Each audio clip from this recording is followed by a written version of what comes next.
नमः संस्कृताय मित्रों, मैं नेहा निगम स्वागत करती हूँ आप सभी का अपने यूट्यूब चैनल नेहा निगम संस्कृत क्लासेस में। तो आज हम लोग पढ़ेंगे वर्ण विचार। वर्ण विचार ये प्रथम अध्याय है, तो आज से हम ग्रामर की शुरुआत करेंगे। तो चलिए हम लोग शुरू करते हैं।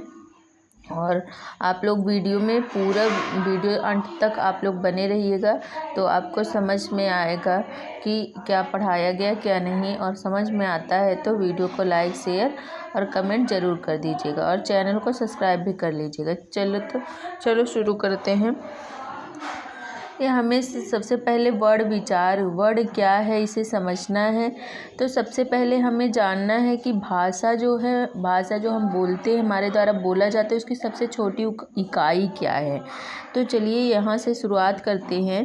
तो भाषा की छोटी इकाई वर्ण कहते हैं। भाषा की जो छोटी इकाई होती है, इनको हम क्या कहते हैं? वर्ण कहते हैं।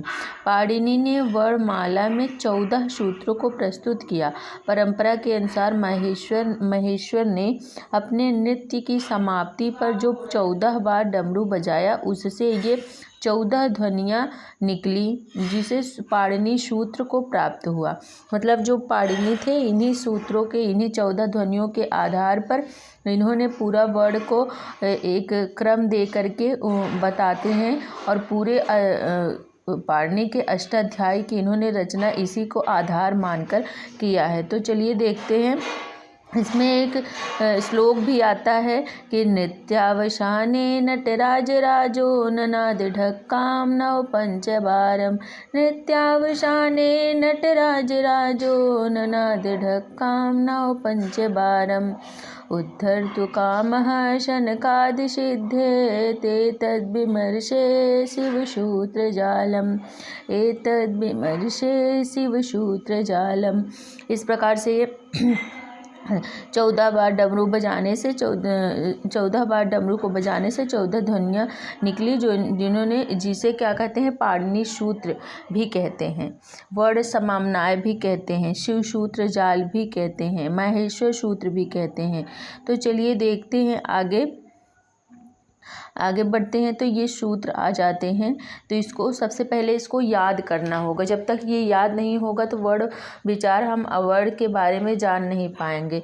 तो चलिए पहले इसको क्या किया जाता है, एक बार वाचन किया जाता है। तो क्या है? अ ई उ ड़ री री क ए ओ ङ ऐ औ च ह य व र ट ल ड़ ङ ञ म ङ ड़ न म झ भ ई। फिर आगे चलते हैं। घ ढ ध श ज ब ग ड द श ख फ छ ठ थ च ट त व क। यहाँ तक हो गया। फिर आगे चलते हैं, आगे आते हैं। आगे 12वां है क प य श श श र ह ल। तो इस प्रकार से इसमें 14 सूत्रों में ये पूरे वर्णों को इन्होंने बताया है कि यहाँ पे जो हल है, हल में सिर्फ जो लास्ट वाला आप देख रहे हैं ह ल ल की गणना नहीं की जाती। जितने भी लास्ट वाले वर्ड हैं उनकी गणना नहीं की जाती। जैसे श र में श है और श है, मतलब तीनों श, तालव्य श, मूर्धन्य श और दंत श, तीनों श आ जाएगा। लेकिन लास्ट में जो र है, इसकी गणना नहीं होगी। क प य की गणना नहीं होगी। इस प्रकार से हम देखेंगे कि इसमें व की गणना नहीं होगी, श की गणना नहीं। और जितने भी शुरुआत के जो भी है अ ई उ, ये 3 वर्ड यहाँ पे कोष्टक में लिखा गया अ ई उ, इसकी गणना नहीं होगी। मतलब अ ई उ ड में कितने वर्ड है? तो 3 है।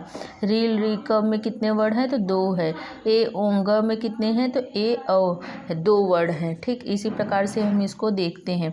फिर आगे चलते हैं। यहाँ पे 10 रूपक के अनुसार नृत्य और नृत्य के भेद होता है। नृत्य भाव और आश्रित पर होता है, जबकि नृत्य ताल और लय पर आश्रित होता है। ये दोनों में भेद बताए गए, नृत्य और नृत्य। चलो अब अगले पे चलते हैं। यहाँ तक 14 सूत्रों को हमने देखा, इसे याद कर लेना है सबको। फिर आगे अब चलते हैं। अब देखो यहाँ पे समझाया भी गया, प्रत्येक सूत्र के अंत में हल वर्ड का प्रयोग प्रत्याहार बनाने के उद्देश्य से किया गया है। जैसे अ ई उ ड़ में ड़ है, ड़ जो है वो हल वर्ड है। इन्हें प्रत्याहारों के अंतर्गत आने वाले वर्डों के साथ सम्मिलित नहीं किया जाता। जैसे मैंने बताया कि लास्ट वाला जो वर्ड है ये सिर्फ क्या है, प्रत्याहार को पूरी तरीके से बनाने के लिए इनको जोड़ा गया है, इनका प्रयोग नहीं होता, इनकी संज्ञा हो जाती है। तो चलो अब प्रत्याहार जो है इसके बारे में देख लो। माहेश्वर सूत्रों के आधार पर विभिन्न प्रत्याहारों का निर्माण किया जा सकता है। प्रत्याहार दो वर्डों से बनता है, जैसे अच, इक, यड, अल, हल, इस प्रकार से प्रत्याहार बनते हैं। अक हो गया, अच हो गया, हल हो गया, तो ये सारे प्रत्याहार है इत्यादि। इन प्रत्याहारों के आदि वर्ड से लेकर अंतिम वर्ड मतलब पहले वर्ड से लेकर लास्ट वाले वर्ड तक के मध्य आने वाले सभी वर्डों की गणना की जाती है। प्रत्याहार के अंतर्गत आदि वर्ड तो परिगणित होता है, किंतु अंतिम वर्ड को छोड़ दिया जाता है। मतलब जैसे हमने यहाँ पे आगे चलते हैं तो यहाँ पे देखिए, जैसे अच, किसी ने बोला कि अच प्रत्याहार में कितने वर्ड होते हैं, तो आपको तुरंत अ से लेके च तक लेना है, क्योंकि अच बोला है तो अ लेना है और च लेना है, अ और च। अब इसके बीच में जितने वर्ड आने हैं उसको लिख लेना। जैसे देखो यहाँ लिखा गया अच में अ ई उ रील री क ए ओं ग, इस प्रकार से इतने आएंगे। पूरा देखा जाए, अगर पूरा लिखते हैं तो अ ई उ री क ए ओ ग ऐ औ च, इस प्रकार से होंगे अच में।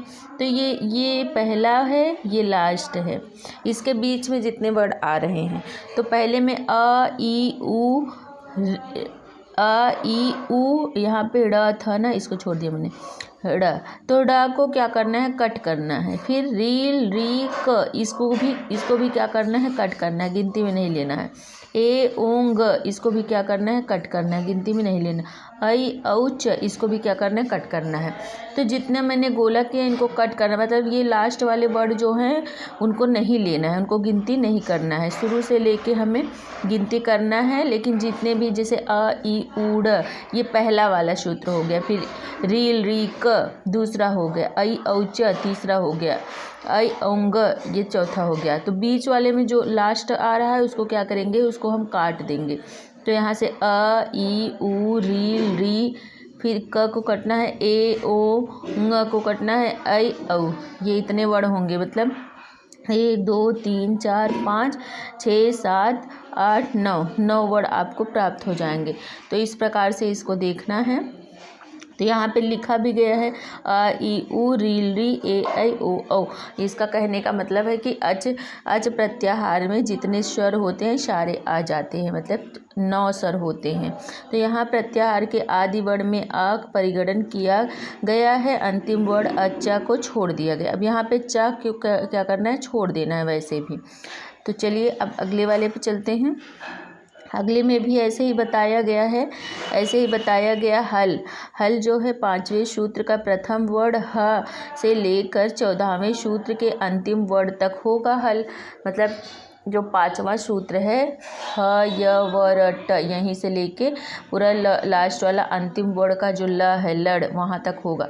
तो वहाँ तक ये वर्ड सारे दे दिए गए हैं, बताया गया। तो आप इसको देख सकते हैं, अब अपने आप से भी बना के ये देख सकते हैं। एक प्रत्याहार में कितने आ रहे हैं, तो आपको कॉपी पेन लेके तुरंत हाथों हाथ इसको क्या कर लेना है, लिख लेना है। फिर इसके बाद अक प्रत्याहार में कितने वर्ड आ रहे हैं, झल में कितने आ रहे हैं, तो ये सब आपको तुरंत इसको लिखना है कि कितने कितने वर्ड आ रहे हैं, यड़ में कितने आ रहे हैं। इसी प्रकार से आप इसको कॉपी पे नोट करके एक अच्छी सी आप नोट्स तैयार कर सकते हैं, जो आपको संस्कृत की किसी भी एग्ज़ाम की आप तैयारी कर रहे हैं तो उसमें बहुत ही लाभदायक होगा। फिर इसके बाद देखते हैं स्वर। अब आते हैं स्वर पे, यहाँ से देखते हैं, हाँ यहाँ से यहाँ तक तो हमने प्रत्याहार को देख लिया। अब आगे चलते हैं। संधि आदि नियमों को समझने के लिए प्रत्याहार ज्ञान अत्यंत आवश्यक है। आपको संधि अगर पढ़ना है तो आपको प्रत्याहार आना चाहिए, क्योंकि अगर हम पढ़ेंगे दीर्घ संधि अक सवर्ण दीर्घ, तो अक क्या है जब तक हम जानेंगे नहीं तब तक हम आगे संधि में आगे बढ़ नहीं पाएंगे। इसलिए प्रत्याहारों का ज्ञान होना अति आवश्यक है। तो चलिए अब आगे चलते हैं।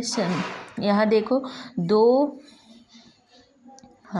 दो वर्ड जो है वर्ड दो प्रकार के होते हैं। किसी ने पूछा कि वर्ड कितने होते हैं, तो आंसर आया वर्ड दो होते। कौन कौन से? तो स्वर और व्यंजन। स्वर और व्यंजन। कौन कौन से? स्वर और व्यंजन। वर्ड कितने प्रकार के हैं? दो प्रकार के। कौन कौन से? स्वर और व्यंजन। तो चलिए देखते हैं स्वर क्या है भाई। स्वर जिसे अच कहते हैं, अच प्रत्याहार जो आया था अभी हमने बताया ऊपर, तो स्वर को ही अच कहते हैं। जो स्वर है उसी का दूसरा नाम क्या है? अच है। जो वर्ड किसी अन्य वर्ड की सहायता के बिना ही बोले जाते हैं उन्हें स्वर कहते हैं। जैसे हमने का पढ़ा, का में अ है, का को हमें पढ़ने के लिए आ की सहायता की ज़रूरत है। जब तक आ नहीं मिलेगा तब तक का पूरा नहीं होगा। का आधा है जब तक आ नहीं है, तो इसको क्या हो, इसको का को आ की ज़रूरत है। ये इस पे आश्रित है, निर्भर है। लेकिन जो स्वर होता है ना, ये स्वर स्वतंत्र होता है। तो वही बताया गया कि जो स्वर है ना वो स्वतंत्र है, किसी पे आश्रित नहीं है, किसी के वर्ड की ज़रूरत नहीं है, वो अपने में ही पूर्ण है। फिर चलते हैं अगले वाले पे कि जो स्वर है वो कैसे हैं। उन्हें बोलने के लिए, उन्हें लिखने के लिए किसी की भी आवश्यकता, किसी वर्ड की ज़रूरत नहीं पड़ती है। अब फिर आगे चलते हैं। स्वर के 3 भेद होते हैं। कौन कौन से भेद? कितने हैं? स्वर के 3 हैं। ह्रस्व दीर्घ प्लुत। ह्रस्व दीर्घ प्लुत। वर्ड कितने प्रकार के हैं? 2, स्वर और व्यंजन। तो स्वर के कितने भेद हैं? तो 3, ह्रस्व दीर्घ और प्लुत। अब ह्रस्व दीर्घ प्लुत क्या है इसको जान लेते हैं। ह्रस्व जिस स्वर के उच्चारण में एक मात्रा का समय लगे उसको ह्रस्व स्वर कहते हैं। कोई स्वर है उसको एक मात्रा का अगर लग रहा है समय तो उसको क्या कहेंगे? ह्रस्व स्वर। जैसे अ, ई, उ, री। इस प्रकार से उन्हें क्या कहते हैं? मूल स्वर भी इन्हें कहते हैं। जो आ, ई, उ, री है इन्हें मूल स्वर भी कहा जाता है। मूल स्वर, इन्हीं से आगे वाले स्वर बनते हैं, इसलिए इसको मूल स्वर कहा जाता है। तो ह्रस्व स्वर की मात्रा कितनी होती है? तो 1 होती है। ह्रस्व स्वर की मात्रा कितनी है? 1 होती है। अब दीर्घ स्वर पे आते हैं। ह्रस्व स्वर की मात्रा कितनी है? 1 है। आ, ई, उ, री ये क्या है? ये मूल स्वर है। तो इस प्रकार से आप इसको लिख भी सकते हैं। अब आते हैं दीर्घ स्वर। दीर्घ स्वर क्या है? जिस स्वर के उच्चारण में 2 मात्राओं का समय लगे उन्हें दीर्घ स्वर कहते हैं। 2 मात्रा। ह्रस्व में कितनी मात्रा? 1 मात्रा। दीर्घ में कितनी मात्रा? 2 मात्रा। तो कह रहे हैं जिस स्वर में 2 मात्रा का, जिन स्वर के उच्चारण में 2 मात्रा का समय लगे उन्हें दीर्घ कहते हैं। जैसे आ, ई, उ, री, ए, आई, ओ, औ। इस प्रकार के जो हैं उनको क्या कहते हैं? उसको दीर्घ स्वर कहते हैं। जैसे दीर्घ आ हो गया, दीर्घ ई, दीर्घ उ, दीर्घ री, ए, आई, ओ, औ। इस प्रकार से इनको क्या कहते हैं?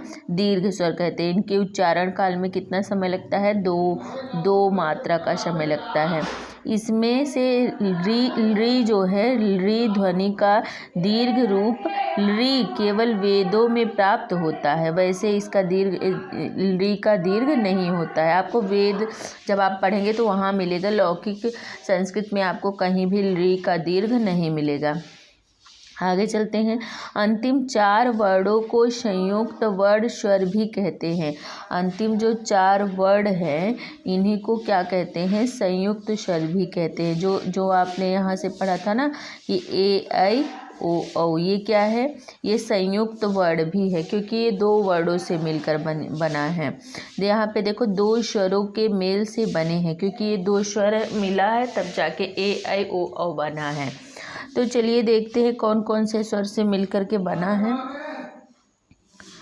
तो यहाँ पे देखिए अ प्लस ई बराबर ए।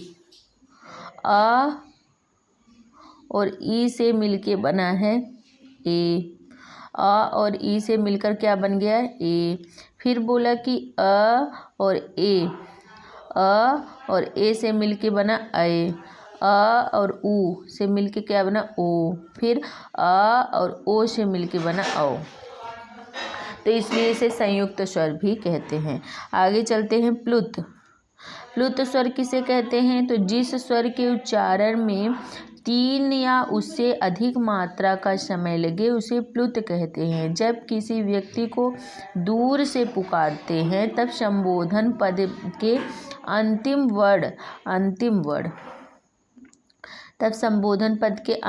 वर्ण को 3 मात्रा का समय लगाकर बोलते हैं, उसे प्लुत स्वर कहते हैं। जब हम अंतिम स्वर को बहुत खींच देते हैं, जैसे कहते हैं हे राम, इस प्रकार से हम कहते हैं ना, तो लास्ट वाला वर्ण क्या हो जाता है? वो प्लुत हो जाता है। उसकी क्या हो जाती है? प्लुत संज्ञा हो जाती है। मतलब प्लुत वर्ण उसे कह दिया जाए। जैसे ओम,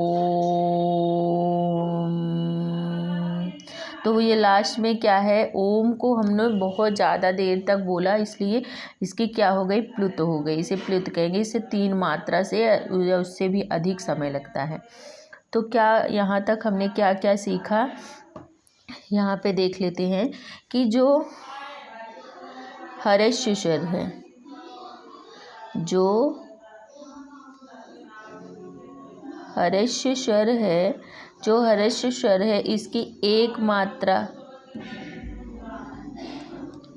और जो दीर्घ है इसकी 2 मात्रा, और जो प्लुत है इसकी 3 या उससे अधिक मात्रा भी लगती। प्लुत को कैसे हम दर्शाते हैं? तो प्लुत को ऐसे दर्शाते हैं।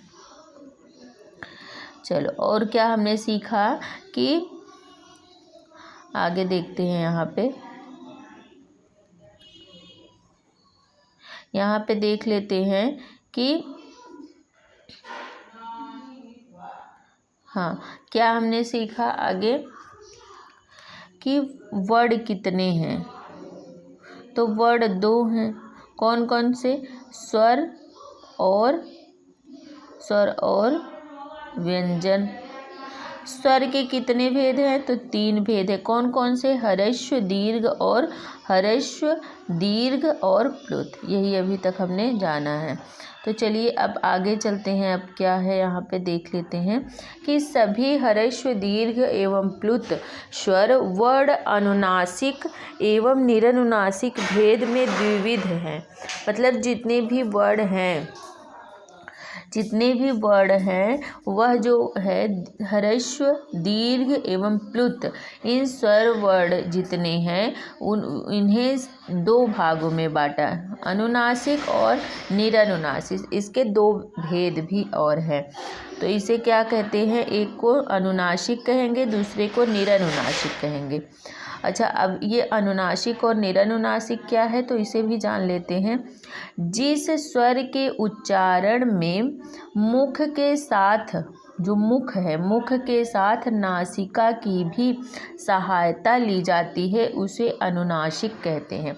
अनुनासिक, नासिक मतलब नासिका, नाक, इसकी सहायता, मुख और नासिका की सहायता ली जाए तो उसे अनुनासिक कहते हैं।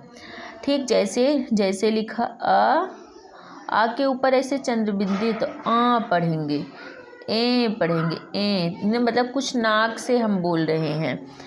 जैसे य लिखा, य के ऊपर ऐसे चंद्रबिंदी, या पढ़ा हमने, इसे या नहीं पढ़ा, या ऐसे पढ़ा, तब ये निरनुनासिक हो गया। लेकिन हमने ऊपर चंद्रबिंदी लगा कि या पढ़ा, तो ये नासिका की भी इनमें सहायता हो रही है, नासिका से भी बोला जा रहा है, इसलिए ये क्या हो जाएगा? अनुनासिक हो जाएगा। तो अनुनासिक समझ में आया, मुख और नासिका से जो बोला जाए, जो उच्चरित किया जाए। और निरनुनासिक क्या है? जो स्वर केवल मुख से उच्चरित होता है वह निरनुनासिक होता है। जो स्वर केवल मुख से उच्चरित हो वो क्या है? निरनुनासिक। जैसे सीधे सीधे अ लिख दिया, ई लिख दिया, का लिख दिया, तो ये क्या है, ये निरनुनासिक है। इसमें नासिका का प्रयोग नहीं है, इसलिए निर मतलब हट जाना। यहाँ पे हम सिर्फ समझने के लिए जानेंगे, निर मतलब हटना, हट जाना। तो किससे, नासिका से, मतलब इसमें नासिका का प्रयोग नहीं है, इसलिए ये क्या है, निरनुनासिक है। अच्छा, अब यहाँ तक समझ में आ गया होगा कि जो ह्रस्व दीर्घ प्लुत है इनके दो भेद हैं, अनुनासिक और निरनुनासिक। अब आगे चलते हैं।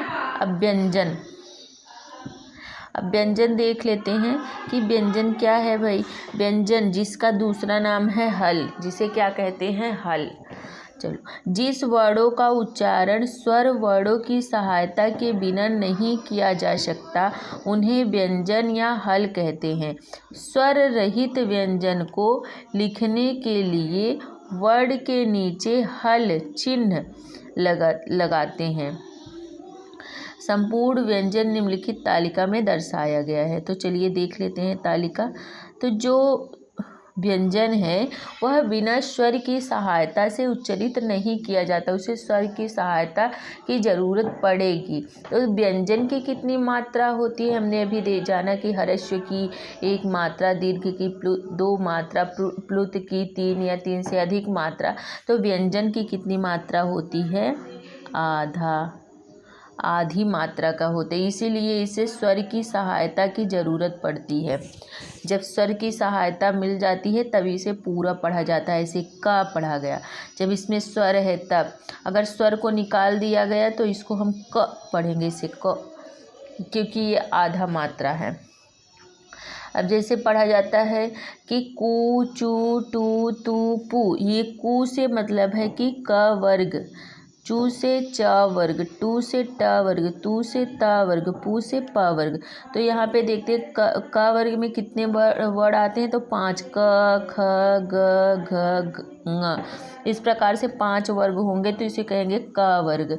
च छ ज झ ञ, देखते हैं सबके नीचे हल वर्ड मतलब हलंत लगा हुआ है। तो ये क्या हो गया, 5 वर्ड हो गए। कू के 5 वर्ड, च के 5 वर्ड, ट के, त के, प के, क ख ग घ ङ, च छ ज झ ञ, ट ठ ड ढ ड़, त थ द ध न, प फ ब भ म। इस प्रकार से हम इसको पढ़ते हैं। इसकी कितनी मात्राएं हैं, तो आधी मात्राएं हैं, आधा। अब आगे चलते हैं। व्याकरण संप्रदाय में इन पांच वर्गों को कू चू टू तू पू नाम से जाना जाता है। चलो अब आगे बढ़ते हैं। अब यहाँ तक तो समझ में आ गया कि पहले हमने जाना कि स्वर जो है वो कितने हैं, तो स्वर 9 है। अभी इसको और आगे से विस्तार से बताया जाएगा। अभी तो वर्ड को आपको जानना है, वर्ड परिचय करना है, वर्ड कितने कितने हैं। तो अभी हम लोगों ने जाना स्वर के कितने भेद हैं, स्वर के कौन कौन से स्वर के 3 प्रकार होते हैं। तो स्वर में जो है ह्रस्व दीर्घ प्लुत, अब इसमें भी 2 भेद पाए गए, अनुनासिक निरनुनासिक। फिर व्यंजन में पढ़ा हमने कि जो है कू चू टू तू पू, ये जो 5 वर्ड के जो 5 है वो 25 वर्ड, कुल मिला के 25 वर्ड हो जाते हैं। इनकी कितनी मात्रा, तो आधी मात्राएं हैं। और वैसे जितने भी हल वर्ड हैं सबकी आधी मात्रा होती है। और इसमें इसे किस नाम से पुकारते हैं, कू चू टू तू पू से। कू का मतलब है क वर्ग, क वर्ग में कितने वर्ड है, तो 5 वर्ड है, क ख ग घ ङ। चलो अब आगे बढ़ते हैं। आगे देखो य र ल व, अब इतने म तक हमने पढ़ लिया। कू चू टू तू पू, पू में क्या प फ ब भ म तक हो गया 25 वर्ड। इसके बाद आता है य र ल व। तो य र ल व क्या है, ये अंतस्थ व्यंजन है, इसको अंतस्थ कहते हैं, अंतस्थ। ठीक, तो इसको क्या कहते हैं, अंतस्थ। य र ल व। अब इसके आगे है ऊष्म व्यंजन। ऊष्म को क्या कहते हैं, श श श ह, श श श ह। ठीक, मतलब ये इसे क्या कहते हैं, तालव्य सा, इसे मूर्धन्य सा और इसे दंत सा कहते हैं। इसे क्या कहते हैं, तालव्य तालव्य सा, और इस सा को क्या कहते हैं, मूर्धन्य सा, और इस सा को क्या कहते हैं, दंत सा। और ह, फिर इसके बाद से आते हैं, इसे क्या कहते हैं, य र लावा को अंतस्थ, अंतस्थ व्यंजन कहते हैं। श श श ह को क्या कहते हैं, ऊष्म व्यंजन कहते हैं। और जो 5 के 5 वर्ग है उसको कू चू टू तू पू कहते हैं। अब आगे चलते हैं, तो यहाँ पे देखिए क्या लिखा है, स्पर्श। स्पर्श मतलब छूना, छूना। तो क्या छूना, तो देखते हैं। उपर्युक्त क से म तक 25 वर्डों को स्पर्श कहते हैं। जो 25 वर्ड हमने पढ़ा ऊपर, कू चू टू तू पू, उन 25 को क्या कहते हैं, स्पर्श कहते हैं। इनके उच्चारण के समय जिह्वा, जो जिह्वा होती, जीभ जो है, और मुख के विभिन्न स्थानों को स्पर्श करती है। जो मुख में हम जैसे क बोला ना, वो क ख ग, तो जिह्वा जो हमारा मुंह है, मुख है, उसमें जो जिह्वा है, जो जिह्वा है, जो जीभ है, वो कई स्थानों को छूती है, छूती हुई उस वर्ड को निकालती है, इसलिए इसे स्पर्श कहते हैं। क्योंकि ये स्पर्श होता है, जब भी हम वर्ड को बोलते हैं तो जिह्वा कहीं ना कहीं स्पर्श करती है, तो इसे क्या कहा, इसलिए कहा कि ये स्पर्श व्यंजन है। आगे चलते हैं। प्रत्येक वर्ग के अंतिम वर्ड, अंतिम जो वर्ड है, जैसे ङ, य, ड़, न, म, ङ, य, ड़, न, म को अनुनासिक भी कहा जाता है। जो लास्ट वाला वर्ड है, अंतिम वर्ड है, उसको क्या कहते हैं, अनुनासिक भी कहते हैं और स्पर्श भी कहते हैं। क्योंकि वो पांचों वर्ग में आ रहा है, पांचों वर्गों के अंतर्गत आ रहा है, इसलिए उसे स्पर्श भी कहते हैं और अनुनासिक भी कहते हैं। क्योंकि इसका उच्चारण मुख के साथ नासिका से भी होता है। क्योंकि अंतिम वर्ड क्या है, पढ़ते ङ। अब ऐसे बोल के आप देखेंगे ङ, तो नासिका भी इसमें क्या है, सहायक है। नासिका से भी उच्चारण को उच्चरित किया जा रहा है, इसलिए नासिका भी होगा और स्पर्श के अंतर्गत भी आएगा। इन जो ये पांचों वर्ड हैं, इनके दो उच्चारण स्थान होते हैं। तो अभी आगे देखेंगे ये सब। तो चलिए, अब जो 25 वर्डों के बारे में आपने जाना कि उसे क्या कहते हैं, स्पर्श कहते हैं। अब आगे देखते हैं कि जो अंतस्थ है वो य, र, ल, व वर्डों को अंतस्थ कहते हैं।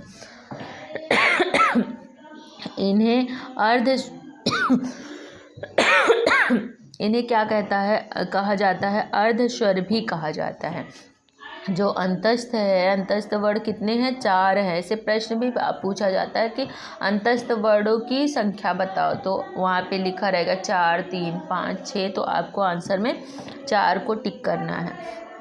य, र, ल, व, तो ये क्या हुआ, इन्हें अर्धस्वर भी कहा जाता है। इन्हें क्या कहा जाता है, अर्धस्वर भी। जो अंतस्थ व्यंजन है, इसको अर्धस्वर भी कहा जाता है।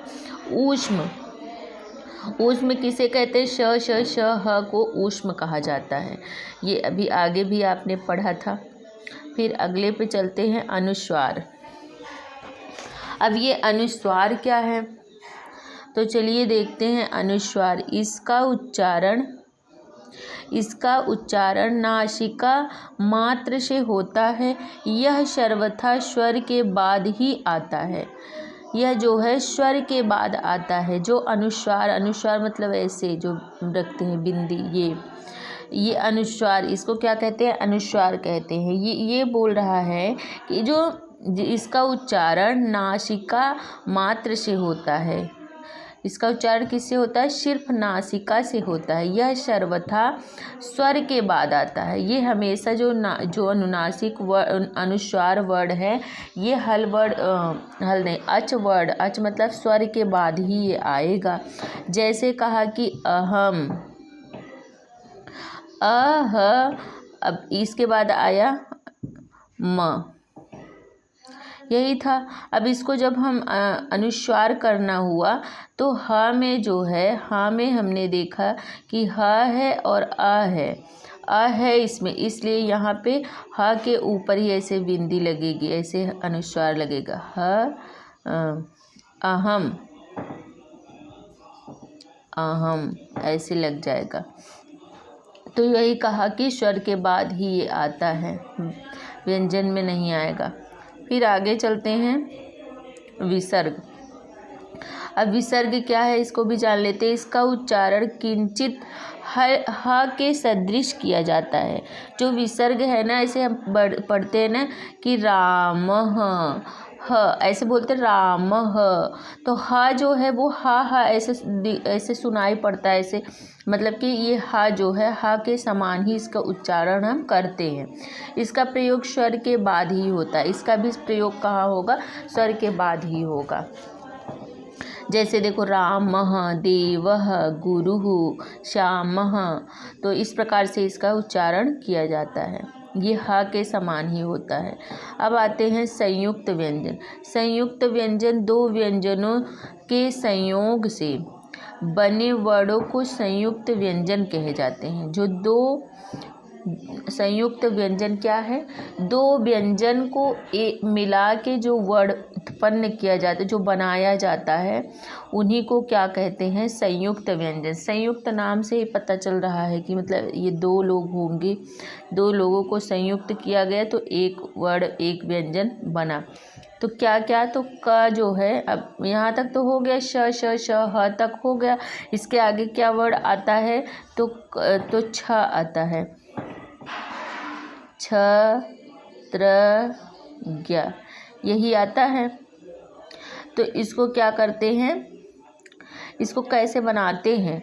तो क और श मूर्धन्य श से मिलके छ बनता है। क और श से मिलके छ बन गया। त और र से मिलके क्या बन गया? त्र बन गया। ज और य से मिलके क्या बन गया? ज्ञ बन गया। इसी प्रकार से ये हो गया हमारा, जितने भी व्यंजन जितने भी स्वर हैं वो सब हमने देख लिया, क से लेके ज्ञ तक। अब आते हैं उच्चारण स्थान पे। उच्चारण स्थान, अच्छा उच्चारण स्थान अब हम लोग कल देखते हैं, क्योंकि अभी ये सब एक में मिक्स हो जाएगा। तो अभी आज के लिए बस इतना ही रखते हैं कि जितना आप लोगों ने पढ़ा है इसको एक बार रिवीजन कीजिएगा और इसे कॉपी पे नोट कर लीजिएगा, और इसे एक दो बार आप देखेंगे तो बहुत अच्छे से याद हो जाएगा कि जितने भी स्वर होते हैं, जितने भी व्यंजन होते हैं, व्यंजन के कितने भेद हैं, स्वर के क्या है, स्वर में कौन कौन से, एक अनुनासिक एक निरनुनासिक में होता है, इनकी कितनी मात्राएं होती हैं, प्रत्याहार क्या है, प्रत्याहार कैसे बनता है, माहेश्वर सूत्र क्या है, ये इतने आप लोगों ने जाना। अब इसके आगे आपको कल बताया जाएगा। अब यहीं पे हम लोग देख लेते हैं।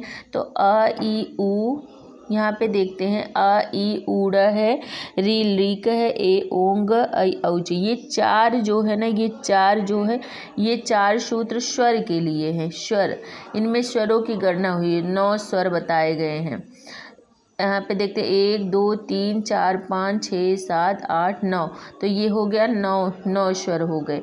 इसके आगे चलते हैं तो ये जो 5 से लेके इसके आगे जो भी है, यहाँ से देखो ह य व र ट, तो जो ये है ना ह य व र, तो ये क्या है?